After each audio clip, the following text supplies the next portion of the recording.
இந்த பறவையை நீங்கள் ஹம்மிங் பேர்டுன்னு கூப்பிட்டு இருந்தீங்களா? ஒரு சின்ன தப்பு.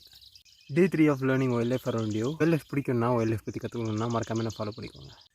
உங்கள் வீட்டில் செம்பருத்தி பூச்செடி இல்லாட்டினா வேறு ஏதாச்சும் பூச்செடிகள் இருந்ததுன்னா அந்த பறவையை அதிகமாக பார்க்கலாம். இந்த பறவையோட கூடு இப்படி தான் இருக்கும். பெரும்பாலானவங்க பார்த்துருக்கிறதுக்கான வாய்ப்புகள் அதிகம். இந்த பறவையோட பேர் வந்து பார்த்திங்கன்னா ஹம்மிங் பேர்ட் கிடையாது. சின்ன வயசுலேருந்தே ஹம்மிங் பேர்ட் மாதிரியே இருக்கனால இந்த பறவை வந்து இன்னும் ஹம்மிங் பேர்ட் நினச்சி நிறைய பேர் கூப்பிட்றது உண்டு.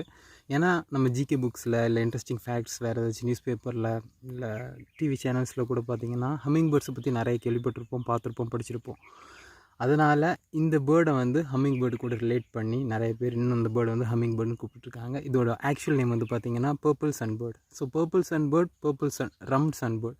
ஸோ இது ரெண்டும் வந்து பார்த்திங்கன்னா நம்ம இடங்களில் ரொம்ப பொதுவாகவே பார்க்க முடியும். இது மட்டும் இல்லாமல் இன்னும் பல சன் பேர்ட் ஸ்பீஷிஸ் இருக்குது.